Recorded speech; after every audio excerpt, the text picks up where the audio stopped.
Hey, good morning, fuckers, and welcome to another day at the Daily DM. That's right, it's us. Mikey, what's going on? Hey, everybody, welcome back. So glad to have you here.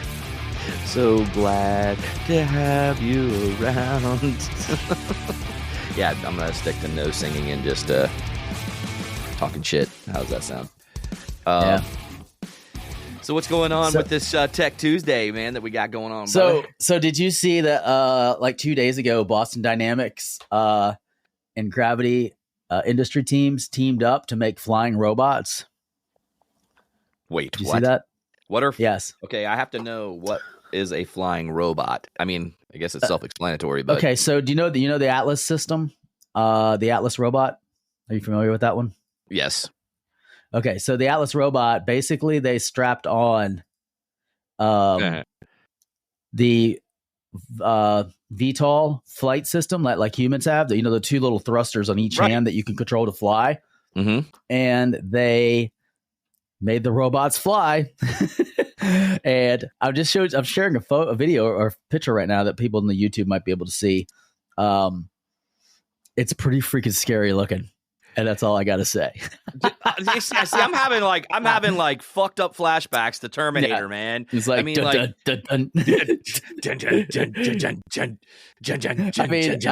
I'm just envisioning.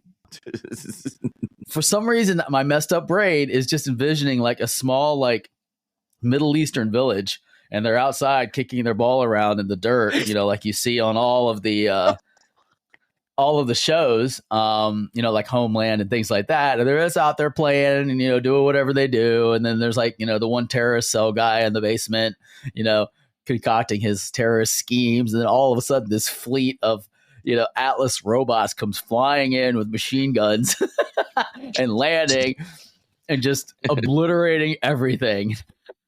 Doesn't matter if you're a boy with a soccer ball, blow your freaking skull right off. Jeez. My second thought is, do you remember I think it was the movie, was it, there's Chappie?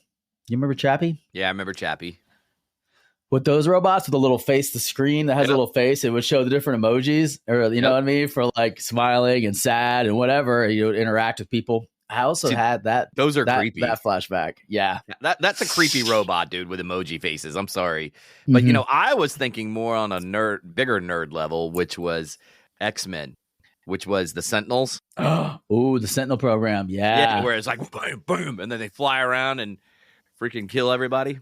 Yeah, because they can mimic whatever they're attacked with. They can mimic it and flash it back to the other attacking person, and then they have all the skills. Like they learn it and then they can use it over and over and over again. So they get more and more difficult to kill. Which each one that they get killed.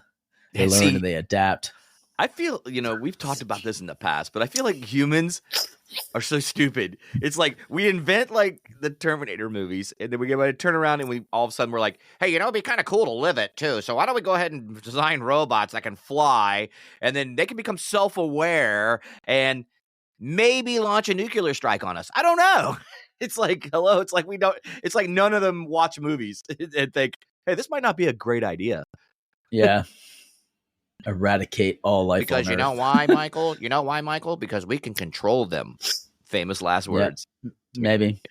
Anytime you think you can control something is when you literally have zero control. Well, I feel like that's like the underlying theme of like Ridley Scott's Prometheus and Alien Covenant. It's like man seeks God. God creates machine, and then machine seeks its creator, and then the machine wipes out each one of them. Like man kills God, machine kills man. Yeah. It's like the Prodigy, because that's the kind of what I feel like his underlying message is. And then the alien, a machine creates the alien, the xenomorph. And then the xenomorph kills the alien or the robot, everyone. Yeah, I was going to say it kills everyone. I mean, even the Predator had a tough time handling that shit, Oh, yeah. Mm-hmm. Yeah. But the robotics kind of does scare me. There was another one that I saw. I was trying to find the video because I can't remember the exact company that did it. But basically, they had a robot standing behind the counter, and the guy it was programmed with AI, and the guy would ask a question. It's like, "Hey, can you identify the dish?" And he's like, "This is the dish." And then he picks it up and hands it to the guy. He's like, "Can you identify the apple?" And he picks the apple, puts the apple, and he's like, "Where would the dish go?" And he picks the dish back up, puts it back in the sink thing, and then he's like, okay, they reset it, and they're like, "Give me something to eat," and the thing picks up the apple and hands him the apple. You know what I mean? Like it knows. See, it was really wild because it wasn't being coded by a person on what to do. It was using AI to answer the question and then do the action. Which in a way it's kind of cool because if you think about it, like you could have robots doing jobs that are dangerous for humans, and protect human life, like, deep sea drilling or rigging and all that kind of stuff. And I know there's people that make really, really good money at that. So they might be upset, but that's just going to be the evolution of the process. Where you have to adapt. I mean, think about it. A machine can go probably deeper and farther down than a human body, even. So you stay longer and stay longer, stay indefinite. I mean, until it wears out. I mean, realistically, it can work 24 hours a day, 7 days a week. As long as whenever it needs to recharge. Yeah, that's or you have a line hooked up where it gets constant power. You never have to take it off the job. Oh, true. It doesn't need rest. Yeah, it doesn't need rest. Right. You can just continue to run 24 hours a day. I mean, it's kind of like some of the automation that's in auto manufacturing plants now. You see the robots picking pieces up, moving pieces in, welding it. Those jobs used to be jobs people did, and there used to be a lot of injuries, especially in the very beginning, because someone would get tired, they put their hand down, and then the stamp would come down and take their hand off, right? Or those type of situations. And now you have the robotic arms that are replacing those jobs. I can tell you this: I worked in industrial automation. So right. 10 years ago when I was in it, I look back and I think to myself, man, I saw, quite honestly, the birth of serious automation. I mean, I worked in a shining example. I won't name the city, or anything, but I went to work at a water plant, and the whole entire complex had probably, when I first started going there, when we took on that contract, there was probably 8, maybe 10 people working at the plant. As we came in as integrators to automate and create all these automations in place, right? I saw within a 2.5, 3 year period of those people, they cut that or the people that work there, they cut that employee base by 50%. Wow. And then by the time I left, it was literally down to only like 3 people. And that was basically a maintenance guy. Like I've said before in the past, that's going to be the jobs. You're either the programmer or the senior developer, should I say, even at that level, because entry level ones are going to be tough to get. And because they don't need them as much with AI writing everything with the coding. Now, coders will probably message me and tell me I'm an idiot, but that's just the facts. At some point, I mean, NVIDIA, you made up a good point like a few shows back about NVIDIA's CEO talking about the day of the programmer is dead. English will become the new language. So, So that being said, you're looking at a massive change. And so we're either going to have to pivot and move forward with that, or you're going to get left behind. Just which I saw 10 years ago with those people never thought they would lose their jobs as water people, because now it's automated. That pH goes up too high. It knows to, hey, let me release this product and trim it on my own. Yeah, it automatically brings it down. Correct. The pH level. I know, isn't that? And it's crazy too, because it eliminates the chance for human error. Like it lowers that chance, because you take out things like fatigue, and you take out, bad judgment calls and stuff like that. It's all logic-based systems. Yep. And as long as the sensors aren't faulty, then the system will run fine. The problem is when the sensors start messing up. Well, it That's goes when you back to what I said. give it bad information. You keep a maintenance guy on hand that Yep. goes through and repairs those sensors when it happens, and they get alarms that are automated, and it's letting Yep. them know, hey, This sensor's out of spec. something's not right, and we're losing so and so, or we're not reading this the way it should be read. It needs to be checked out. Boom, red flag comes up. They go out and they check it, and if you really think about it, on a maintenance guy, you could do it by the per job level at this point too, because now those systems, because I know I implemented that before I left, they have remote capabilities. So they can literally work from home, and as long as it can be done by computer, from home, they don't even have to go to the plant. So they can do that. That is crazy. And then it will tell them, hey, no, this is a hardware issue, needs to be replaced. And then they go scan their card, gate opens, they go in, grab their tools, they go exactly where it's, because the automated system told them exactly where to go look for the troubleshoot problem. It's kind of like your car. You know how your car comes up and says, hey, you got an issue about to happen, take this in for service. It's the same thing. It's literally the exact same thing. The car manufacturers we're a little bit slower to implement, Wow. So it's some cool stuff, man. You're listening to the Daily BM.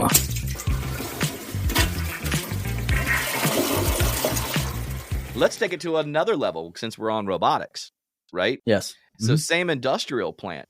Now you can have a robotic creature, whatever the hell you want to call it, humanoid. You can have it sitting inside of a doorway crate where now the automated system says, hey, this needs repair. Now you send the robot in to go fix it. So it knows exactly where to grab the part, knows exactly what to go fix. It troubleshoots it and says, and they're talking back and forth and faster than we can communicate. And it gets done probably 300 to 400 times faster than the human being that's doing it. That's where I see the next evolution, is that now you're going to see that hardware maintenance guy get replaced by robotics in the long run. Which that's kind of scary. Yeah. So, which means, what about humans? What are we going to do economically speaking with the introduction to AI and robotics and everything into our daily lives? How is that going to change the economic scale of things? Because you're not going to have human beings fixing it, which means they don't get paid, which means now that affects other markets and other things. What's going to be that major pivot? That's the cool part, the cool and scary part, So yeah, it's gonna be very wild watching this new technology evolve, because I mean that's gonna be, you can have it all over the place. You can have security personnel, you can have your baggers, you can have your cashiers can all be automated as robots. Welcome to Walmart. Have a nice day. I mean, you're laughing, but that's pretty much what it is. But the scary part is it'll be more like, hey, they'll say your name. Have a great day, Brad. Thank you for coming into Walmart today, because it'll know who you are by face recognition. Ugh. Yeah. Yeah, pretty much. You'll walk in, you'll know who you are. I mean, I perceive a day in the near future where you'll be able to pay for things just by looking at them. Oh yeah, face just like you just like you do unlock your iPhone. I think there's going to be one day where you're going to be able to do either with your thumbprint, or you're going to be able to do it just looking at like a retinal type scan, where it's going to recognize you and it'll be like, it'll pop up your information. Which card do you want to charge? You'd be like, bloop, and then it'll be done. Or you set a default card, bloop, and it'll be done. Or you set a default card. The only problem there is that people will hack it. So as you're walking down the street, you'll be like Venmoing money to everyone that you walk past, and then we'll all have to wear the like the burqas, so that way nobody can see us. Just be eyes. Just be eyes only. Take your face down to make a purchase, open it up, and put it back. Yeah. Yeah. A new world order. Yeah, there you go. They'll be like, that's how we're gonna get it. It's like, boom, done. There's an old movie in the 80s and they redid it, but it makes me think of the police will have robotics too. They'll be replace the normal cop. It'll be like RoboCop, but it'll be like, halt, citizen. Put your hands where I can see them on the dash. And then if you don't comply, it pulls its gun out and points it at you. You know what I mean? I don't know why I envisioned that shit. And there's no police brutality because it's either ones or zeros for those things, man. They're like, hey, You either comply or I shoot you you. die. Comply or you die. Instead of protected serve, it says comply or die on the side of the car. Yeah, 100%. Comply or die. Comply or die. And they'll be like, the system does not make mistakes.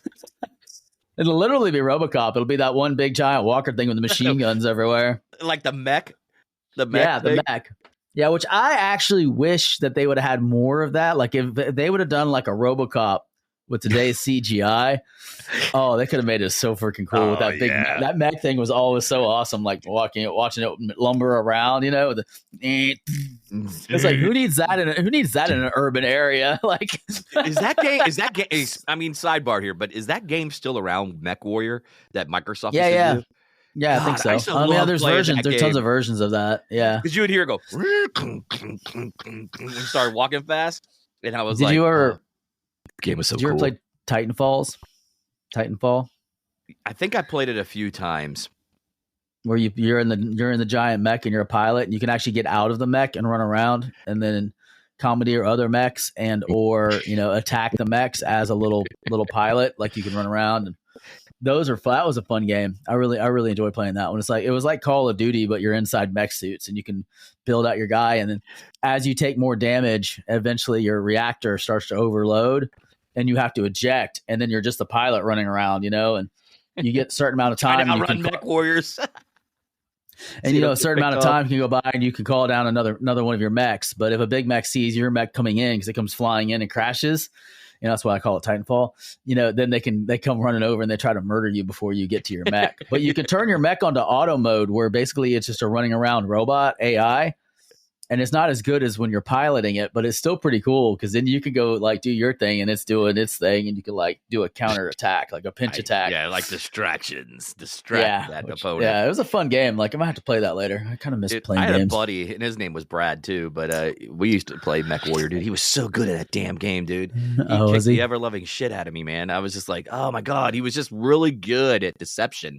Like making you think he's at another place in the map, and then he comes slide in from the side and knocks the shit out of you, just levels your mech off its feet. You know what I mean? And by that time, you're dead. As soon as you lose your footing, you're dead meat. Mm-hmm. You know what I mean? Then you try to get out of the bitch. You know what I mean?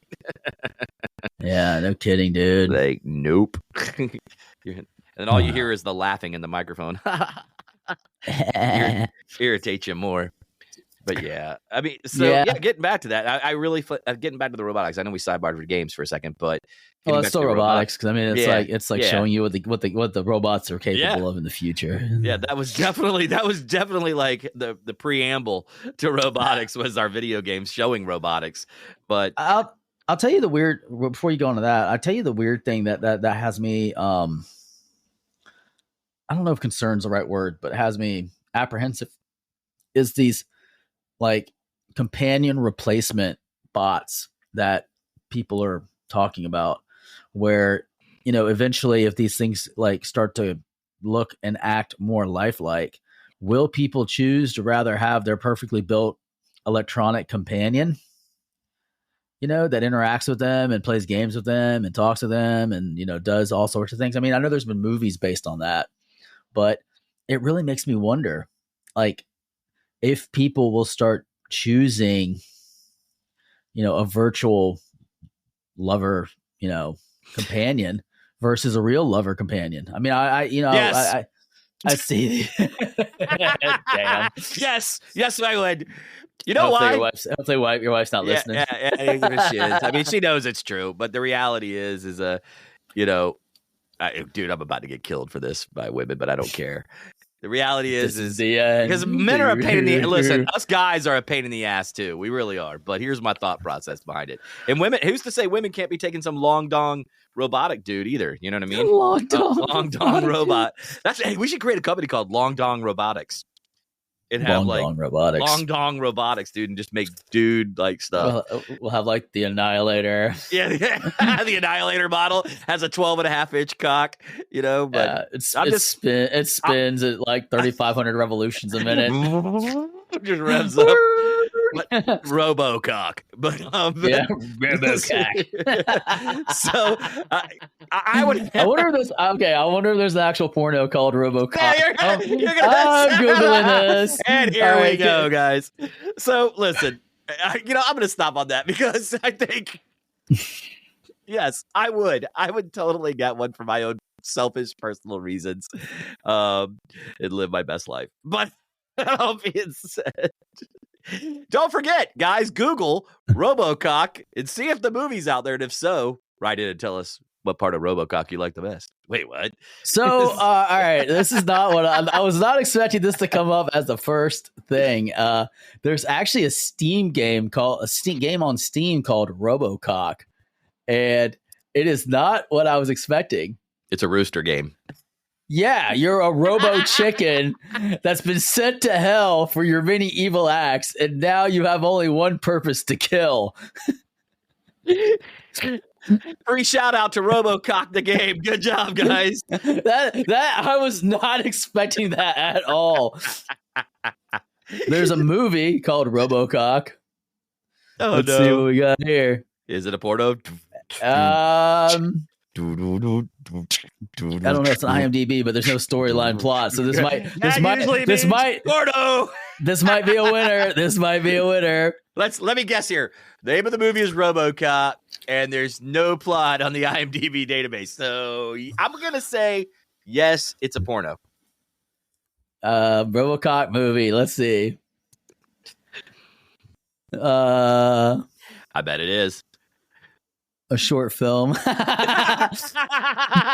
Sounds like something we would write. But anyway, look, while you're looking that up, let's just get the hell out of here and let these people off the hook. Yep. I can't. It's actually looking like it might be available because I'm not seeing it. I don't think this one went into production. Hey, every guy listening to this show just started Googling Robocock. Robocock.